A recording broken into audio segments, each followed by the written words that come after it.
and where to find food.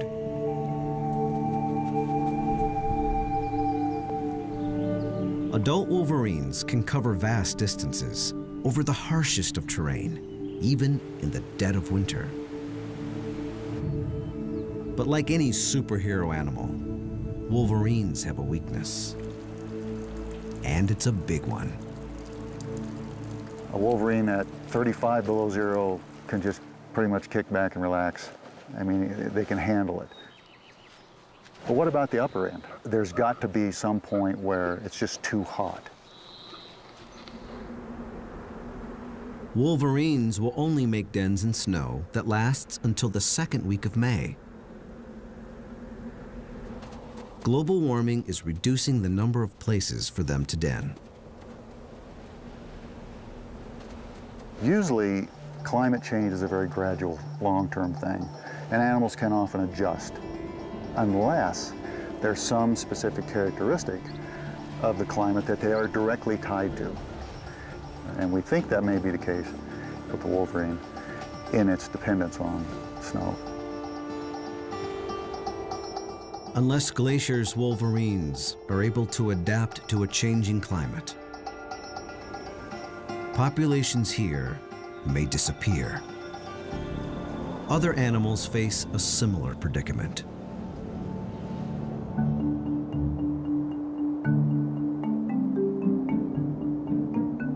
One may be more vulnerable to global warming than any other mammal in the lower 48. It's called a pika, an elusive species with extraordinary qualities. Lucas Moyer-Horner searches for pikas in high-altitude rocky outcrops. He studies their behavior and tries to get a count. They only can live in talus fields, boulder piles, and those are only found in mountain ranges. Even if he can't see them, he can count their food caches and note their distinct sound. That's a pika.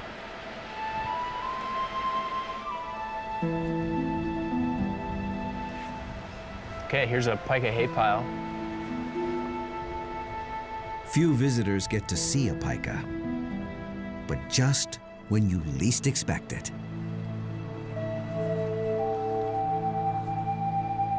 Here's a pika right now. A rare encounter with one of the most uniquely adapted mammals on the planet. And this one isn't shy.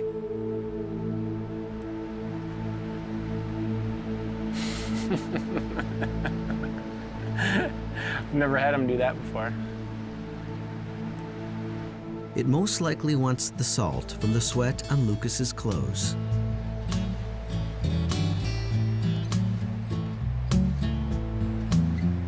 Oh, he actually got through my pants. Congratulations. You shoot a hole through my pants. Pikas are used to getting nutrition from unusual places. They are so adapted to the cold, they don't hibernate, but stay under these rocks beneath up to 20 feet of snow for 8 to 9 months of the year. To survive, they'll even eat their own feces. There's some nutritional value to it, and they'll actually collect the feces of other species too and eat that. Like this is some marmot scat right here. The problem comes when it gets too warm. If they're outside an ambient temperature of about 80 degrees Fahrenheit, they'll die after about half an hour of exposure. I think they're emblematic of the type of animal that is going to have trouble dealing with climate change. And I think we can learn a lot from how they respond. Southern populations will almost certainly disappear as it gets warmer.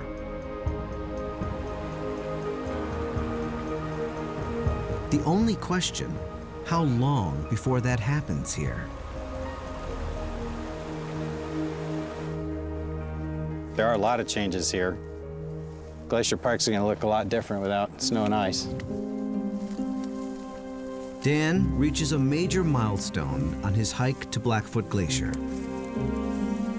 He gets his first good look since part of it collapsed 2 years ago. Even at a distance, he's shocked.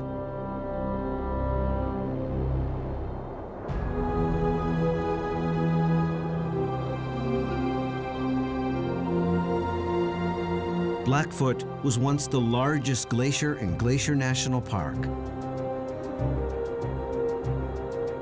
Now, from afar, Dan Faegre sees it breaking up. The whole glacier is really coming apart. And now it looks like there's 80, 100 feet of ice is melted. This is quite a bit different than when we last saw it. For a more detailed assessment of glacier melt, scientists dig into the archives. A good view of a glacier is precious to an expert like Dan. Yep, okay, we're getting closer. If he can get in the exact right spot. Okay, this is looking good. Sexton Glacier is one where the melting isn't so obvious. Dan aligns his camera to match a photo taken in 1930. Well, there we can see the glacier as it was. There was an open meadow. There's a guy on a horse there. There's a photographer there. Well, I think this is probably the exact perspective. Subtle differences tell him this glacier is thinning. Elsewhere, old photographs side by side with new shots show extreme changes.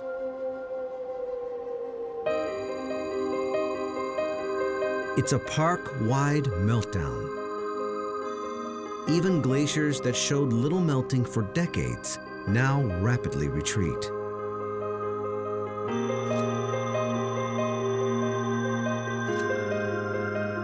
And that's not the only change Dan sees. Notice the species of conifer. This entire scene has changed because there's no longer whitebark pine here. They've been killed.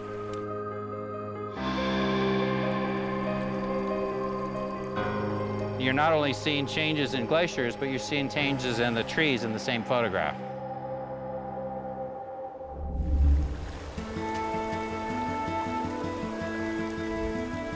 Those missing trees, whitebark pine, can still be found in the park.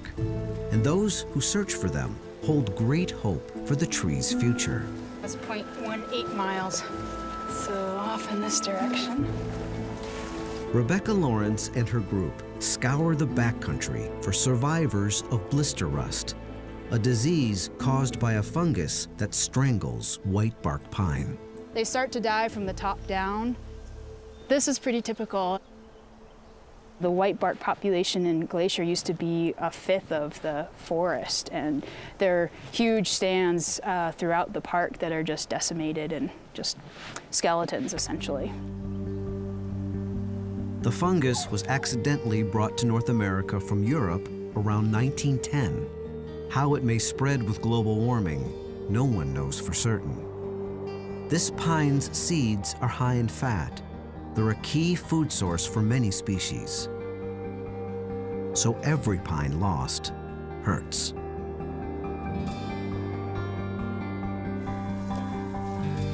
The good news? Every now and then, specialists find a whitebark pine that seems to be resistant. I'm so excited. Good. Tight on the rope. Climb away.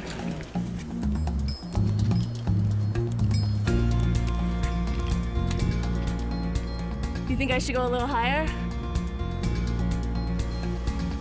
Stacy Jacobson Burgard climbs 30 feet in search of just the right cones. The pollen cones look really healthy. They look beautiful. There's a chance that the seeds may also grow into trees resistant to rust. So these are the female cones for next year. They take 2 years to develop. In the meantime, they can be eaten by squirrels and birds. Well, this is a cone that's been predated by probably a squirrel. So we're trying to prevent the squirrels from eating the cones right now so that we can collect the seeds and to help maintain the population. Okay, are you ready with my cages? Okay. So the team uses mesh cages to protect the cones. Okay.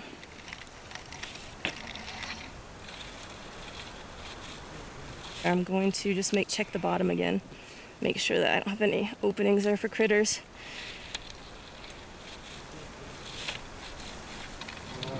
It looks good. They're tight. I'm happy with them. In a few months, the team will return to collect healthy seeds. They'll grow them in a Forest Service nursery and replant the young trees in the wild. Already, more than 6,000 have been planted. Our last white bark pine planting had 72% survival. It makes me feel like maybe we can help the species stay without slipping over the edge of extinction. Glacier Park managers fight to protect plants and animals threatened by warming.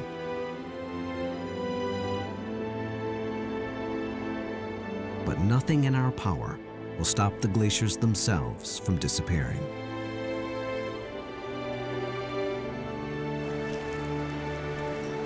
It does look steeper than we thought, doesn't it?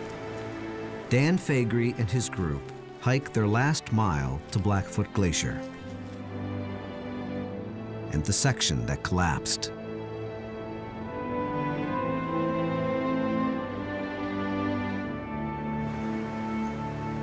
When we get across that one section, we don't know how big the streams are and how dangerous it'll be to cross.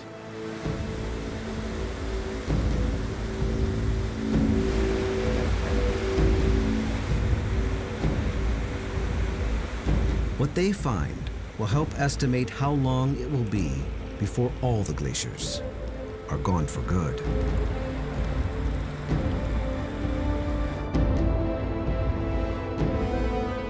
At last, over the last ridge to Blackfoot, Dan Faegre braces himself for the worst. Dramatic signs of how quickly Glacier National Park will lose its glaciers.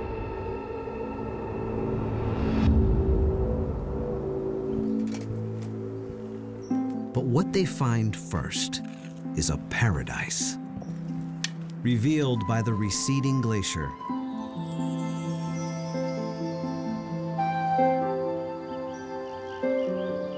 The extent of which they've never seen firsthand. It's pretty impressive.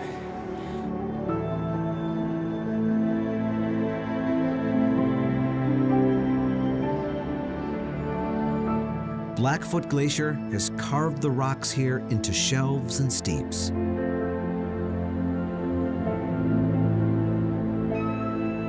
They now channel pristine water into aqua-green lakes.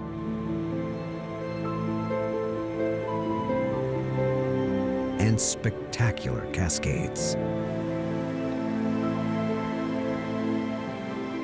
The glaciers are retreating and revealing all this sculpted landscape, and it's really kind of like a large playground. It's kind of an amphitheater of 1,000 waterfalls.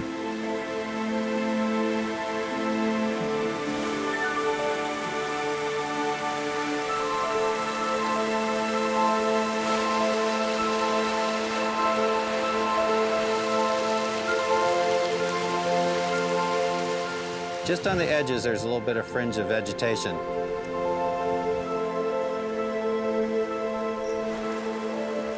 The ice used to reach more than 100 feet above Dan's head. Now, he walks on bare rock.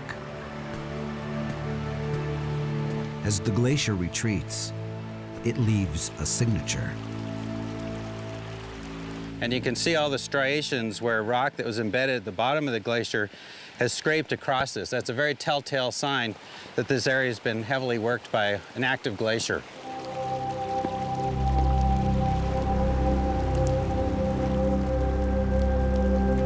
Large chunks of ice break off without warning.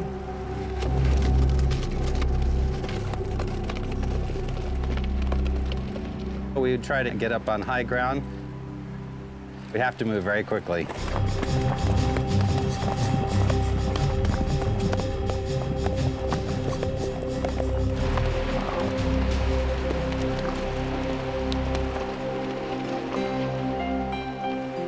Dan cautiously makes it to the leading edge of Blackfoot.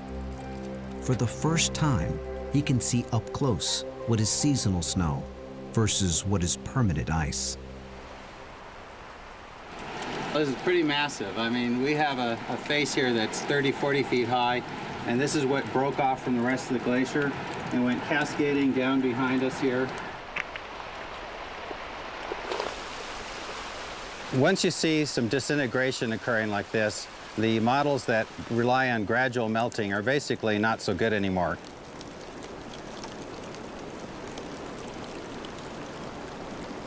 These glaciers are definitely melting 3 to 4 times faster than they used to.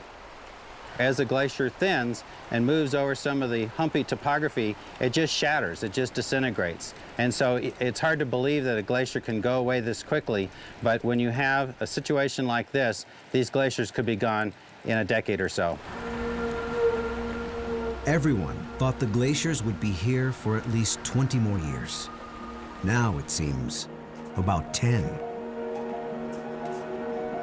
Blackfoot itself, once the park's largest glacier, now has areas so thin they'll likely go even faster.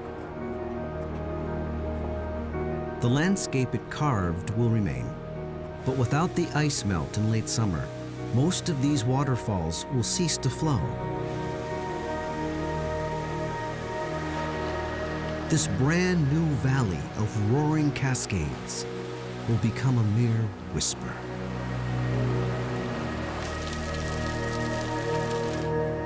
It'll definitely be sad to see the glaciers go.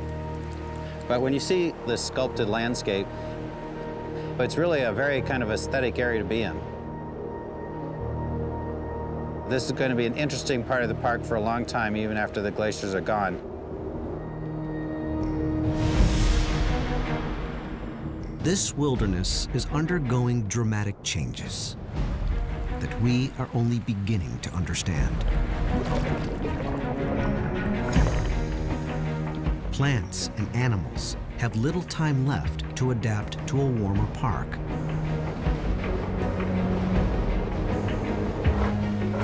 Bears will likely fare better than most. Others will fight to adapt. The more sensitive may be lost from the park altogether.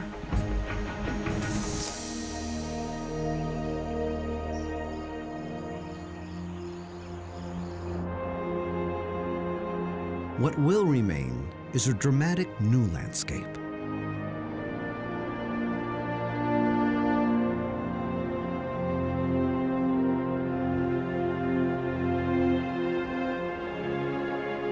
Glacier National Park will keep its name.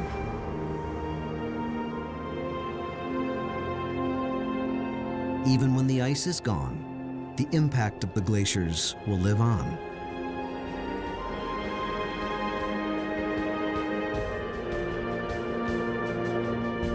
They are like giant sculptors, leaving us with a great work of art to admire for eternity.